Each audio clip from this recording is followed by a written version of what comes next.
Hello and Assalamu alaikum. This is Miramla Azhar, your IELTS certified trainer from British Council and IDP. And this is our first podcast related to IELTS preparation.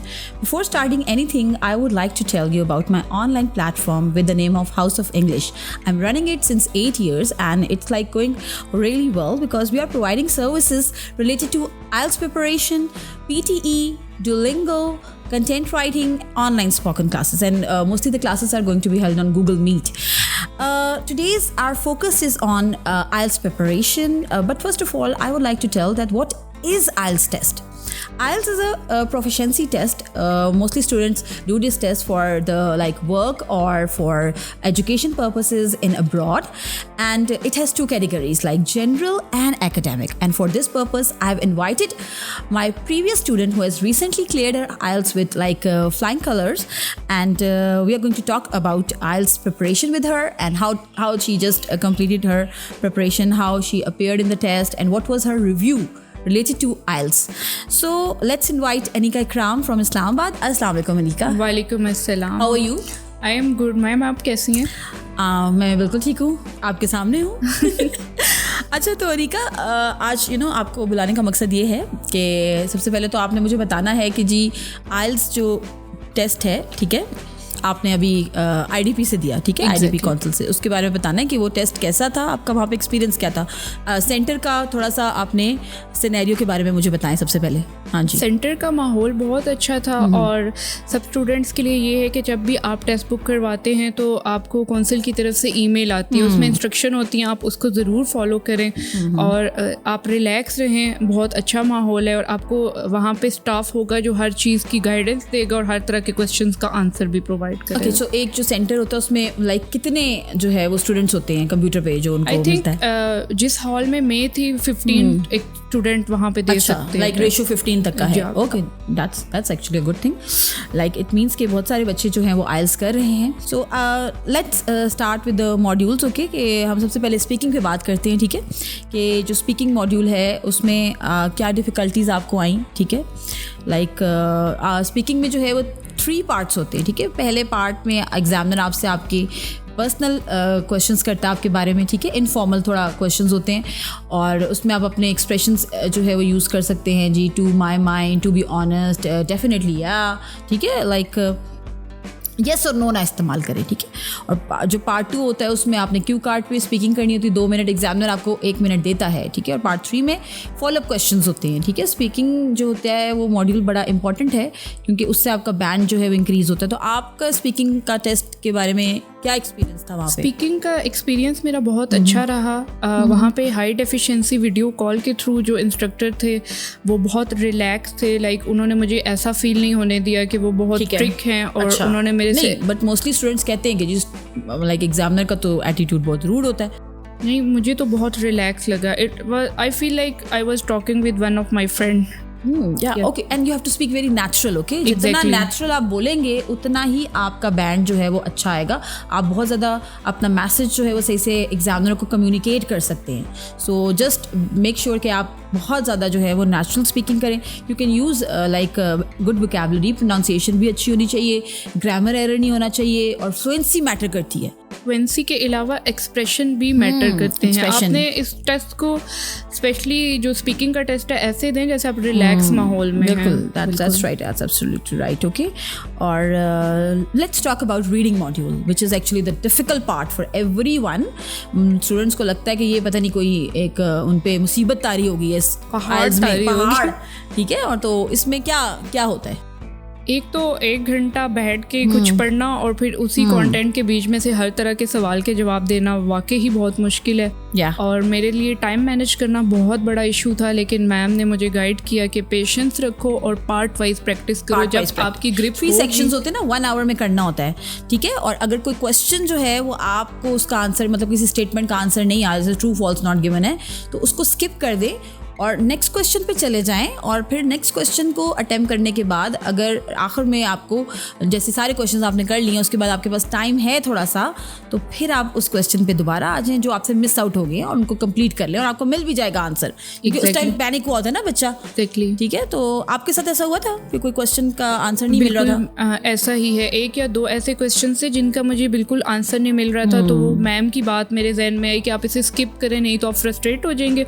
और review के लिए मेरे पास even के 10 minute remaining थे और उसमें मुझे वो मिल गया। It was like a piece of cake for me that time.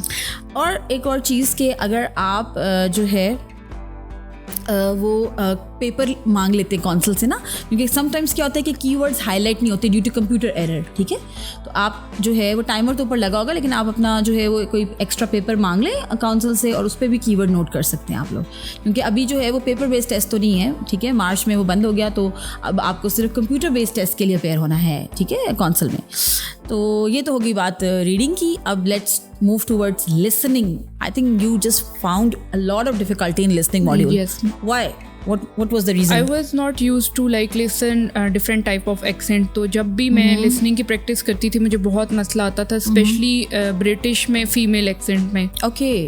बहुत ज़्यादा इशू आ रहा था। बट इट्स नॉट लाइक एक ही एक्सेंट में वो बात कर रहे होते हैं, वो तो कोई 3-4 एक्सेंट होते हैं। स्कॉटिश भी होता है, आयरिश भी होता है, अमेरिकन भी होता है, क्योंकि कौंसल में तो दोनों चीज़ें जो हैं वो एक्सेप्टेबल है ना, कि अमेरिकन और ब्रिटिश दोनों। तो फिर भी आपको प्रॉब्लम आ गई? मसला आ रहा था क्योंकि हम लोग जो हैं वो डेली बेसिस पे उसको आदी नहीं होते सुनने के डिफरेंट टाइप की कन्वर्सेशन, तो इसलिए मसला आ रहा था। ठीक। सो लाइक एक और चीज़ बहुत इंपॉर्टेंट है कि जी वहाँ पे काउंसिल में आप जो है वो ज्वेलरी बच्चे पहनते हैं ना, हेडफोन्स लगाने होते हैं, तो हेडफोन यूज़ करने होते हैं, तो आप किसी भी तरह की हेड ज्वेलरी या ईयररिंग्स वगैरह ना यूज़ करें तो वो ज़्यादा बेहतर है, क्योंकि उससे आपका टाइम वेस्ट नहीं होगा।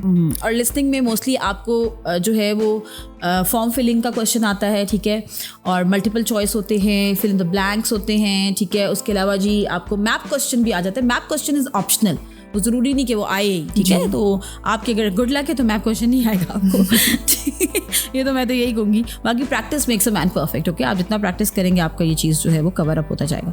Okay, last but not the least हमारा राइटिंग मॉड्यूल है। ठीक है, और उसमें तो बच्चों का ये प्रॉब्लम है कि जी लिखना नहीं है, बस बैठ के मैं भी जब क्लासेस ले रही होती हूँ ना तो बच्चों को मैसेज करके कह रही होती हूँ भी अपना राइटिंग का मुझे भेजे सैंपल, उसको हम असेस करें ताकि आपको एग्जैक्ट बैंड पता चले। तो आपके साथ ये हुआ था? बिल्कुल हुआ था। जब आप मुझे कहती होती थी, और स्पेसिफिकली आपका मुझे अभी याद आया, आप कहती थी दोनों टास्क इकट्ठे करें आप, ताकि आपको टाइम का अंदाजा हो। टाइमर लगा के करें ना आप। ठीक है, दोनों टास्क आप टाइमर लगा के करें, उससे ये होगा कि आपके लिए आसानी होगी। बिल्कुल ऐसा, आपकी प्रैक्टिस होगी, आपकी स्पीड अप होगी। और टाइपिंग की अगर किसी की प्रैक्टिस नहीं तो करना शुरू करें, 1-2 महीने पहले से आप टाइपिंग प्रैक्टिस करें, क्योंकि पाकिस्तान में ऑलरेडी मैं अर्लियर बता चुकी हूँ कि पेपर बेस्ड टेस्ट मौजूद नहीं है। बाकी और कंट्रीज में है, अभी दुबई वगैरह में भी है। ठीक है जी, और इसमें क्या चीज़ें आपके लिए इंपॉर्टेंट हैं?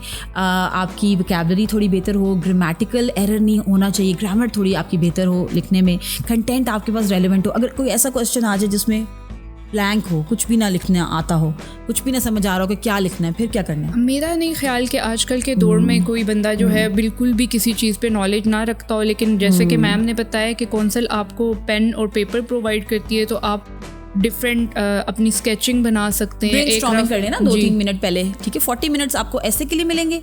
ठीक है, 40 मिनट्स जनरल में जो होता है वो लेटर राइटिंग होता है।